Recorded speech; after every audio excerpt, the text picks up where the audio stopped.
overcoming myths and objections. We don't own the building. You know, the tenant-landlord landscape presents a lot of seeming split incentives between landlords and tenants. But really, when you peel back the onion, as they say, you realize that there are ways to slay all these objections. You may not own it, but you do occupy the space. Okay, so have you considered the non-utility cost, financial, non-financial benefits of doing the project? And when you do that, you realize that, boy, you know, the fact that you're going to put the equipment in the ceiling and leave it there after you leave, you will have enjoyed so many non-utility cost, financial, non-financial benefits if you know how to evaluate them properly that it doesn't really matter. So would those benefits help you more than recoup the first cost before you vacate, even though you'll likely leave the improvement behind when you do? I think if you answer that question honestly, you have to answer yes. In most cases. And by the way, what is your share of the utility cost savings and any rebate and incentive?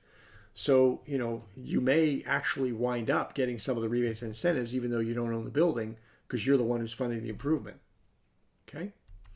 And have you suggested to the landlord that you use your lease's CapEx cost recovery language or have it added to the lease with your approval, and therefore the landlord could pay for the improvement? And what's really interesting about this is if you do that, there's a really win-win scenario that results. And I'll give you an example of some of the things that can happen when you actually proactively go to your landlord and say, you know, I'm willing to insert language that was, it was basically missed when we signed our lease. We should have had a CapEx cost recovery clause inserted in our lease, and we didn't. But I'm willing to go back there and retroactively insert it. And this is what's going to happen if you wind up paying for our retrofits. So for one thing, the tenant would enjoy the non-utility costs and non-financial benefits immediately. Number two, the landlord repurposes dollars you've been wasting on utility costs to install improvements that will likely outlive your tenancy. So he gets to keep the improvements after you go. Now, if you agree to share even a portion of the savings via a permanent rent increase, as opposed to just a CapEx cost recovery rent increase, the landlord's net operating income would likely increase. And that would help him support a higher appraised value for the building. And what's interesting about that is, you know, I'll give you an example. There was a guy who was a program manager. Actually, he was an independent businessman, and he had several small buildings in upstate New York. And a utility consultant came to him and said, you know, the utility is willing to put some LED lighting in your buildings, and we'll pay for 70% of it, but you'll have to pay the other 30%. His initial reaction was, well, why would I do that? It's a crappy deal. My tenants would get all the savings. He said, well, yeah, but the rebate's 70%. And he says, okay, great. It's only 30%. A crappy deal because the 70% would be free, but the other 30% I have to come out of pocket with. I still don't get that money back.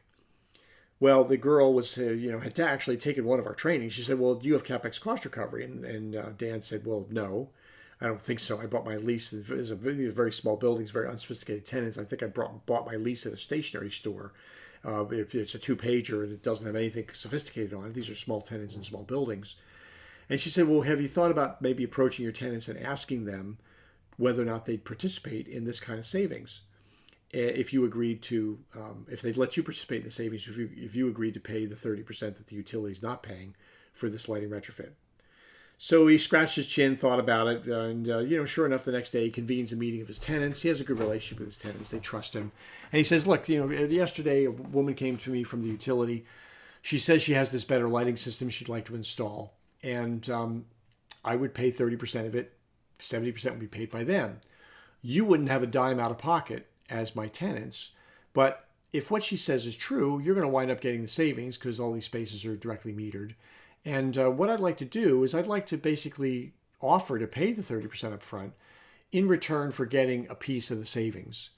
You have nothing to lose because if there are no savings, you don't pay me anything. If there are savings, you still get half of it. Let's say we'll let you keep half of it. And you have no cash out of pocket to do the improvement. What do you say?" And of course, all the tenants agreed. That was a good idea. He installed the sub-meters on the lighting panels, verified that, in fact, the LED lights did save a bunch of money. He wound up capturing half of it as net operating income on his income statement. And turns out that the building value went up tremendously because, of course, he got to capitalize all of the incremental net operating income and he went up with a higher appraisal. He was so excited about what happened in his own portfolio of buildings, he stopped what he was doing and he went to work for the utility program, selling that same venue or the same vignette to other people in his position in the state of New York. So if that's not a testimony to how well this could work, I don't know what is.